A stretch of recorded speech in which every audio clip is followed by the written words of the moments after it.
Glass of wine, please. Sis. For my cousin. Celebrating video. 8 years. 8 years together. Woo! 6 years married. In the hot tub in LA. That's right, baby. With our best friends and our family. Yay. Celebrating with us. Here's to 8 years. I'm putting up with me. Oh, love y'all too. Look at me, I said I love y'all too.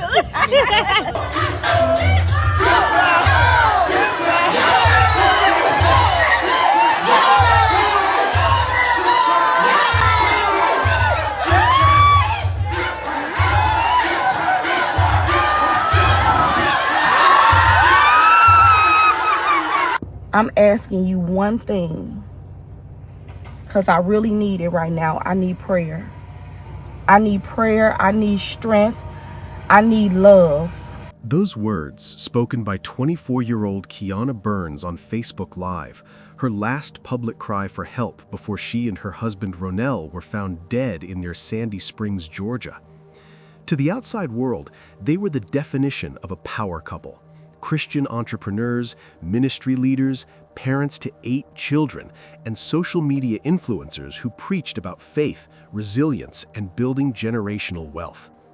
But behind the perfectly curated posts and motivational videos, something was breaking. And on the night of November 6, 2021, whatever was holding them together finally shattered completely. But before we get to that night, let me take you back to where this story really begins, in St. Louis, Missouri, where 2 people with complicated pasts would eventually cross paths and build an empire that looked unshakable from the outside. Me and Cali, baby, we're going back to our old days. Pyro love, baby. Oh! The music going out because he's leaving.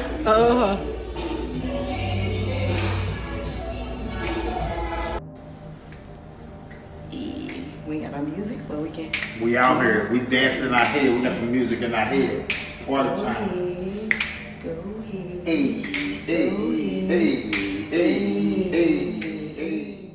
Kiana Renee Reed was born on September 15, 1977 in St. Louis. She grew up in a blended family environment, raised by her mother Renee Reed alongside stepfathers Carlton Graham and Patrick White, with her biological father Tony Reed also in the picture. It was a household that taught her early about navigating complex family dynamics, something that would define much of her adult life. She attended schools in the Riverview Gardens School District and graduated from Riverview Gardens High School before pursuing what would become her calling, cosmetology. After earning her degree, Kiana wasted no time building something of her own. She founded Critique Design's beauty and barber salon in the late 1990s, and over the next 2 decades, it became one of St. Louis's most recognized establishments in the beauty industry. Nearly 25 years she ran that salon, building a clientele and a reputation that made her a respected figure in her community. She was not just cutting hair, she was building a legacy. Before marrying Ronell, Kiana had already been through at least 1 marriage, evidenced by her previous surname, Reed Combs, and she had 3 children from prior relationships, Mecky Combs, Jaicha Martin, and Mariana Reed. She knew what it meant to be a single mother building something from nothing, and that resilience became central to her identity. Ronell Dwight Burns came from a different kind of struggle. Born on May 14, 1975, also in St. Louis. You see him? You see how him moving? Just like I'm doing? I can't get next to you, baby. I can't get next to you. Hey! Hey! Hey! Hey! Hey! Hey! Let's go! Hey!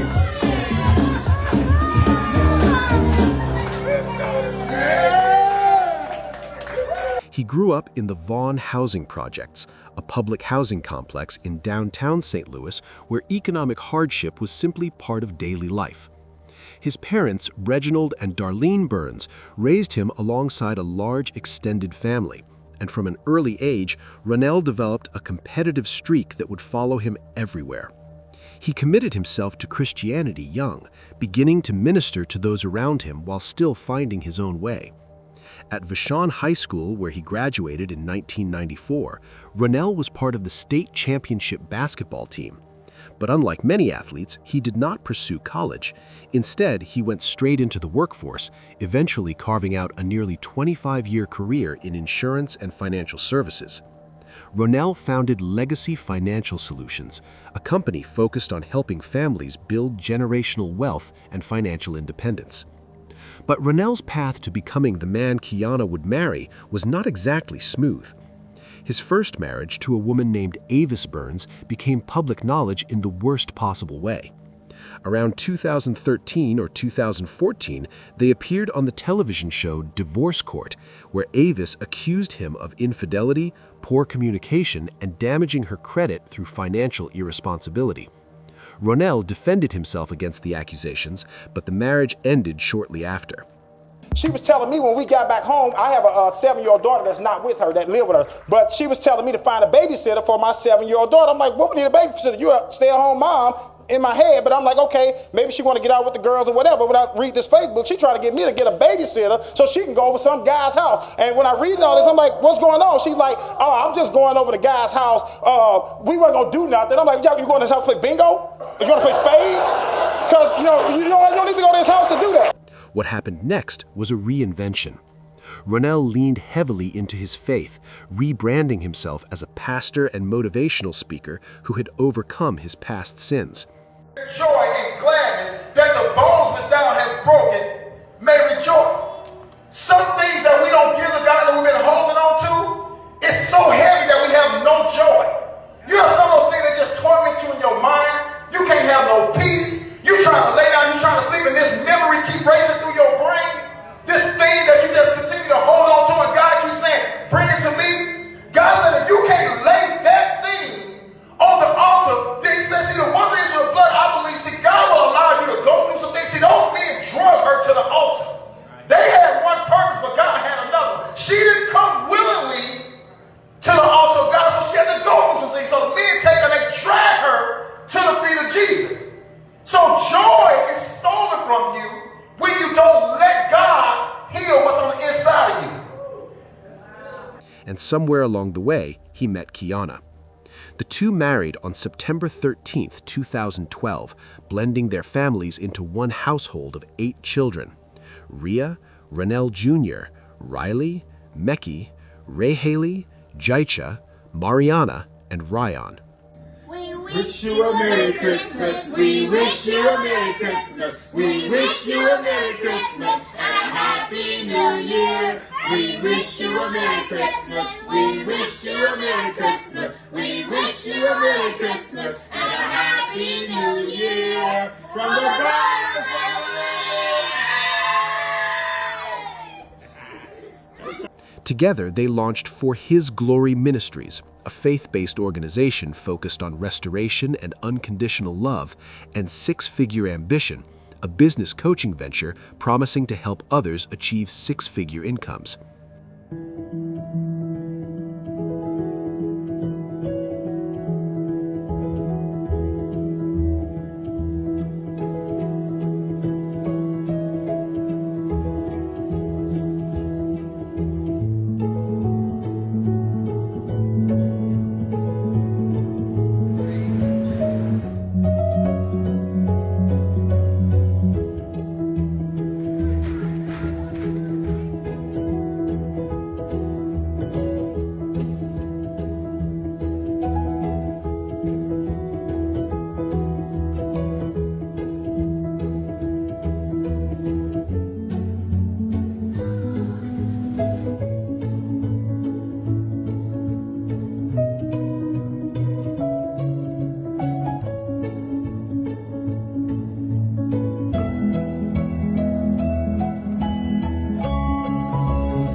On social media, they were everything people aspired to be.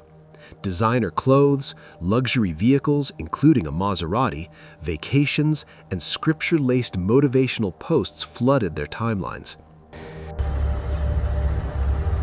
Yeah, look what my husband did. This man outdid himself this time, baby. Check my new baby out.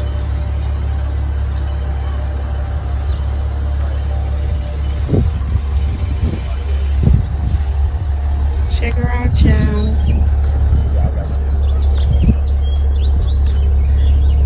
That's that Levante. That's that Maserati truck.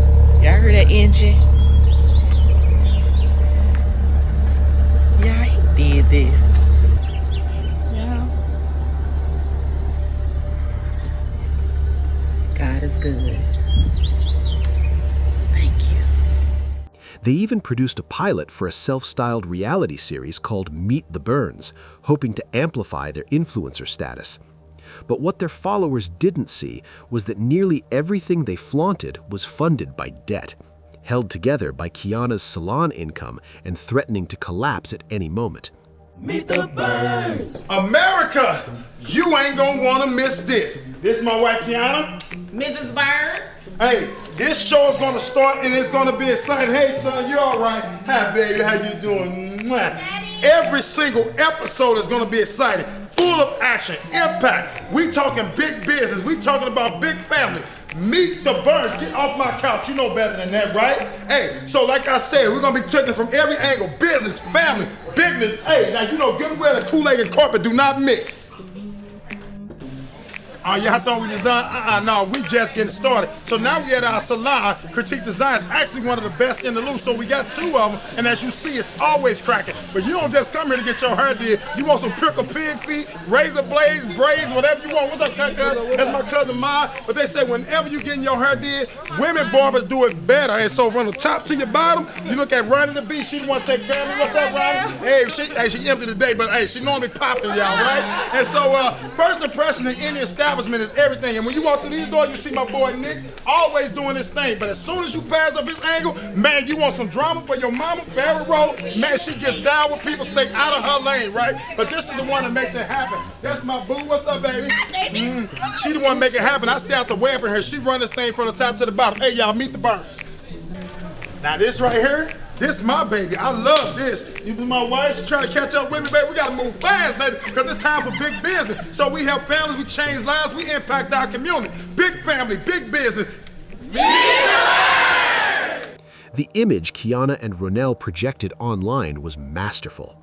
Scroll through their posts and you would see a couple who had figured it out. Faith, family, and financial freedom, all wrapped in matching outfits and motivational hashtags. But peel back that carefully constructed facade, and the reality was something entirely different. In December of 2019, the couple filed for Chapter 7 bankruptcy. They liquidated approximately $20,000 in assets to discharge over $500,000 in debt accumulated from failed business ventures and a lifestyle they simply couldn't afford. The Maserati, the designer pieces, the rented mansion they presented on social media as their own, all of it was smoke and mirrors. Of all their ventures, only Kiana's salon was truly viable, and she was essentially funding Ronell's initiatives while he chased deals that never quite materialized. Ronell was described as charismatic but narcissistic, with patterns of financial mismanagement that drained their resources. The resentment this created between them was growing, even as they continued posting videos about building wealth and blessing others. Then came the move that would change everything. In mid-2021, approximately 5 to 6 months before their deaths, the Burns family relocated from St. Louis to Sandy Springs, Georgia, a suburb of Atlanta. On paper, it was an expansion, a chance to tap into new markets and grow their businesses. They rented a 5-bedroom mansion and presented it online as if they owned it. But the transition was anything but smooth. In Georgia, Kiana had no extended family, longtime friends, or support system to help with 8 children, while Ronell traveled for ministry and business. The isolation was crushing her, and the cracks in their marriage were becoming impossible to ignore. Both Kiana and Ronell had been unfaithful. Ronell repeated patterns from his first marriage, cheating multiple times, while Kiana began her own affair after the move to Georgia, reportedly in response to feeling betrayed and emotionally neglected. The trust between them had eroded completely. On October 19, 2021, approximately 2.5 weeks before the incident, Ronell filed for divorce. In a now deleted video, Ronell described the conversation they had in front of their salon back in St. Louis. They talked about how to separate without destroying what they had built, without harming the people depending on them. They discussed the possibility of remarrying other people down the line while still honoring commitments to family and employees. But something shifted. By the end of that conversation, according to Ronell, they reconsidered. They talked about putting aside their own desires for a larger purpose. And as we sat in the truck and we said, hey, you know what, if we're going to get a divorce, let's be civil. You know, we got kids, we got businesses. We said, well, let's just sit down and just talk about how this all going to work out. Meaning from a business aspect. We didn't talk about why we should stay together. You know, we love each other. None of that conversation was being had. We was done with each other. And so all we talked about, we said, okay, well, listen. We done with each other. We both came to that conclusion, but let's not impact everybody's life that's around us because we just decided we don't want to be together no more. Let's not do that. So I said, let's have a conversation. And we took out a piece of paper, we drew a line down the middle of it, and we talked about how the business was going to go, how we was going to divide the business. And she go her way and I go my way, but we didn't want to compromise and jeopardize everybody else's future because we was tripping. Let's not destroy our businesses. Let's not tear each other's name down. Let's not do none of that because there's kids, there's family members, there's moms and everything that we plan on retiring one day. And just because we decided we don't like each other no more, we're going to forfeit all that. We're going to mess up that for everybody. No, we got to figure out a way how we can work together, be divorced, go our separate ways. Know at some point we're going to get remarried to somebody else, but keep sustaining what we promised the people that's dependent on us. Whether that reconciliation was real or simply another performance is something only they knew. But just days later, Kiana went on Facebook Live with a message that sounded nothing like a woman whose heart had been changed.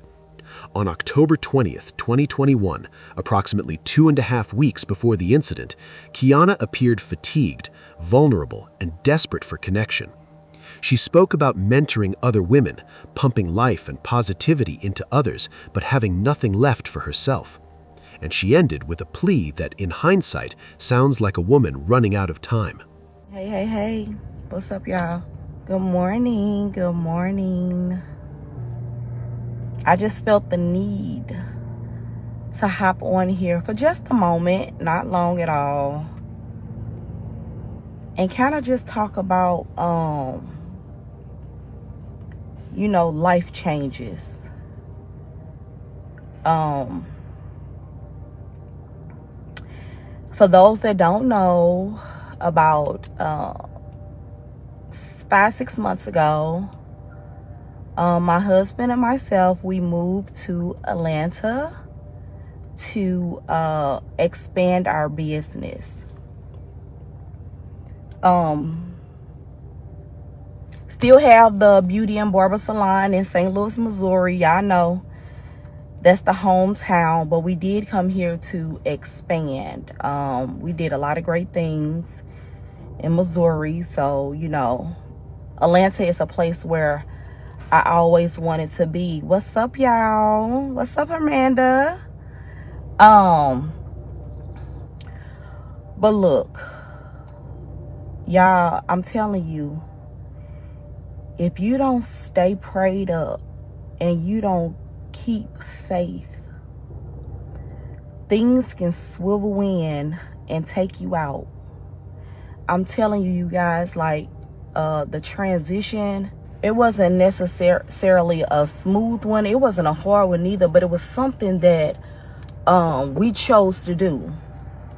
And when you come to a new state or city and you're trying to learn people and you're trying to learn, you know, the things that they do, and that could be challenging. And coming here with our kids, just us and our kids, you know, it's just us, you know what I'm saying? We ain't got nobody. We can't drop the kids off at our kinfolk's house. We can't go, you know. So right now my husband is, you know, at a retreat. I stayed back due to because we have our children here.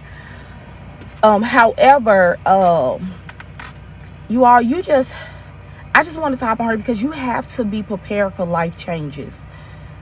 No matter what it is, that's taking place. And I'm trying to encourage someone, because things in your life can change for the good or the bad overnight, literally. You know what I'm saying? And if you don't feel like you're a strong enough individual, some things may take you out. You know what I'm saying? I've come in contact with so many people where they feel like they can't make it to the next day because certain circumstances happen. But you have to know the things that you're going through is for a reason. Now, you may not even be going through something for you yourself. It may be for somebody else and someone else's strength. You know, so I made a post earlier where I said you have to continue to encourage people, because what you're going through could be their lifeline to survive. You know what I'm saying? And I know for me, sometimes when I get on social media, yeah, we all know it's like we get on there and we be like, social media, I just can't stand it. It get on my nerves. People this, that. But I'm telling you, it's some strong sisters and brothers on social media that keep me going some days. Like, real talk. I have some very positive people that's on my timeline, and they help me through my gloomy days, because yes, I do have them. You know what I'm saying? Honestly, if I'm being totally, perfectly honest, I'm having one right now. And the reason I'm going live is because sometimes you got to reach out and tell people that you need love, you need support, you need care, you just need a hug. And honestly, you guys, I need that. I need that right now. I mentor so many women. I encourage so many women. I pump life and positivity in so many women. But sometimes I need that myself. And God knows right now, I need that, you all. Hey, everybody. What's up, Roy? What's up, y'all? I'm just saying, like, you got to get to the point where you got that love circle that's going to support you no matter what, that's going to be there for you no matter what, that's going to be able to help you and talk you through things that you feel like you just can't get through. Because if we leave things to ourselves, we start thinking to ourselves and we start making bad decisions. But you got to have somebody. I always say, if I'm not around people that can help me stretch, I'm not around the right type of people. You got to have people that's around you that's not yes men, people that's going to help you think, people that's going to help guide you to positivity, to greatness, to things you really need to do and be in life. And that's what I want around me. It's a lot of people that I used to hang with, and I love them to love their souls, but they're not where I want to be. They're not. It's places I want to be in life. It's things I want to do. And I've just decided for myself that I'm going to figure out a way to get around those people. Because every day Kiana want to keep growing. And you should too.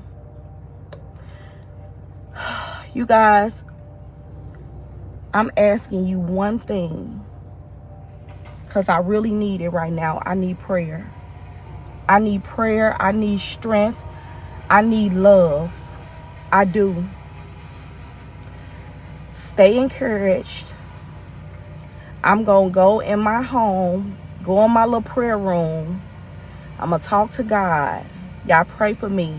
And I promise I'm going to keep praying for everybody else that need encouragement. I love you all. Talk to you soon. 3 days later, on October 23rd, she posted about waking from a nightmare and seeking divine strength. The warning signs were everywhere, but no one could predict what was coming. November 6th, 2021 began like any other Saturday for the Burns family. That morning, Kiana posted a video on social media showing her dancing joyfully with one of her children. She looked happy, present, like a mother enjoying a simple moment with her kid. Nothing about that video suggested what would happen just hours later.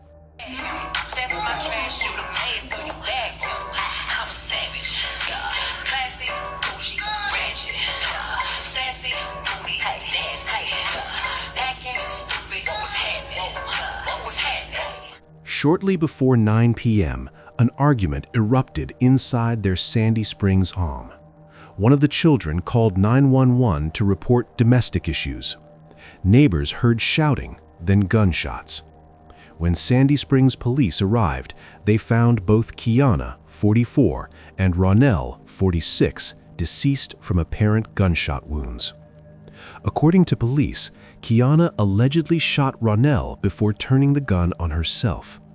Sergeant Salvador Ortega confirmed the classification, stating that no one else was in the home at the time of the shootings. The 8 children were not present when it happened, sparing them from witnessing the violence directly, but they were now orphans.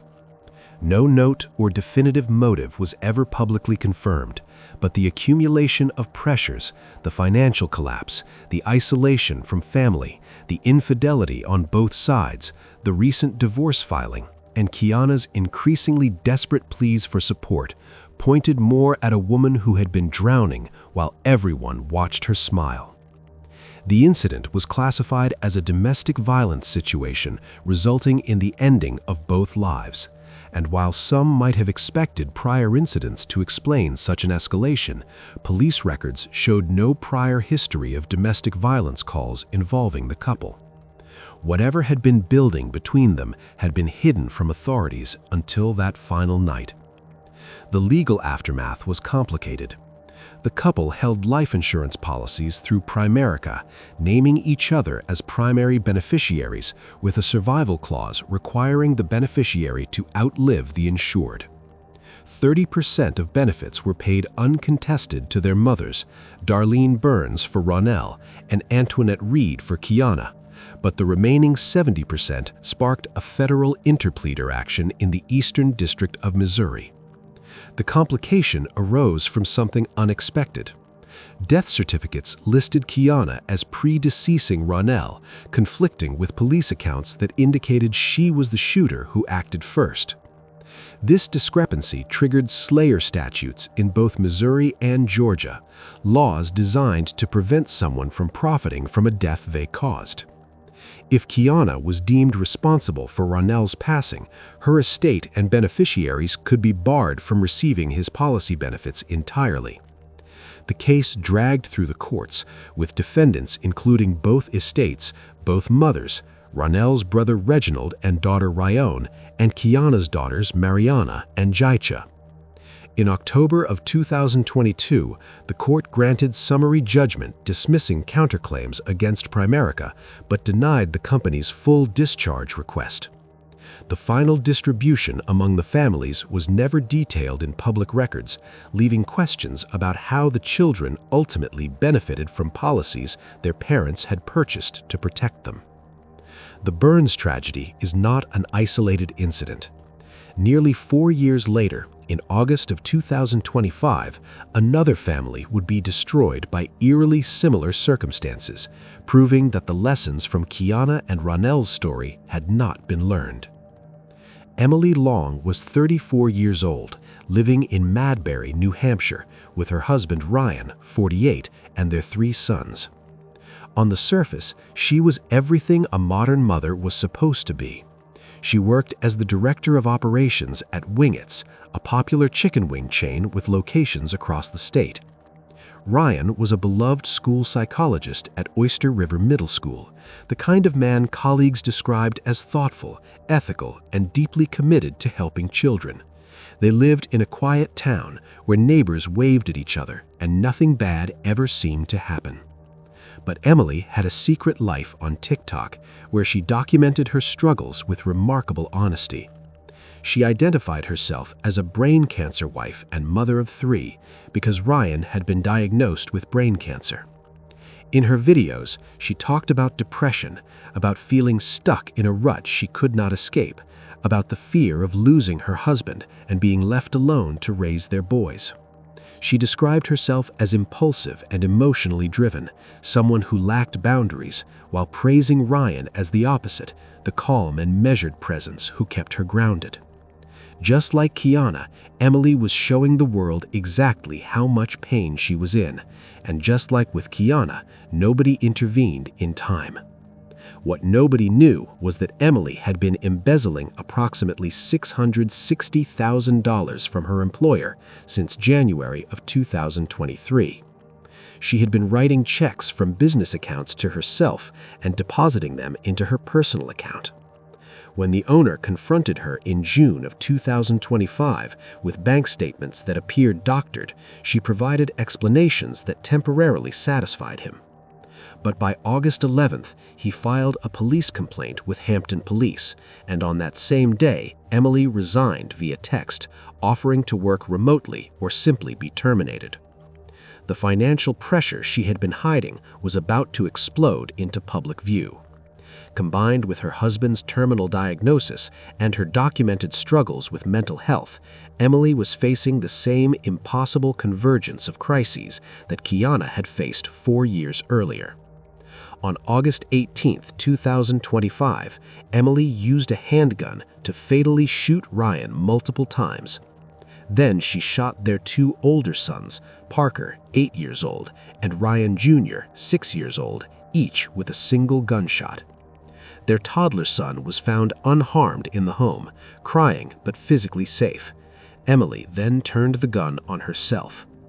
The New Hampshire Attorney General classified it as a domestic incident, driven by what authorities described as various concerns and issues in the household, rather than any single motive. The embezzlement investigation was suspended after her passing. The owner of Wingett's told reporters he had no intention of recovering the stolen funds, saying his priority was the welfare of the surviving child. The similarities to the Burns case are impossible to ignore. Both women were carrying financial secrets that threatened to destroy everything they had built. They were active on social media, documenting their emotional struggles in ways that now read like warning signs nobody recognized. They were mothers who, by all accounts, loved their children deeply, and they both reached a breaking point where the weight of their circumstances became unbearable. But there is one critical difference. Emily Long took her children with her. Parker and Ryan Jr. did not survive that night. The Burns children, all 8 of them, were not home when their parents' lives ended. They are orphans now, dealing with trauma no child should ever face, but they are alive. The surviving Long toddler was placed with relatives, his future now shaped by a tragedy he was too young to understand. The 8 Burns children have remained out of the public eye, their guardianship and welfare protected by privacy that is probably the only mercy in this entire story. If there is anything to take from both these tragedies, it is this. The people who seem like they have it all figured out are sometimes the ones struggling the most. The pressure to maintain the image, to keep performing happiness while everything crumbles behind closed doors, can push people past the point of no return. And by the time anyone notices the cracks, it's often already too late. What do you think about these cases? How deep do you think the virus of proving to be successful and living right has eaten into the fabric of the society? Let me know what you think in the comments section. Click on one of the cards on your screen to see more videos like this.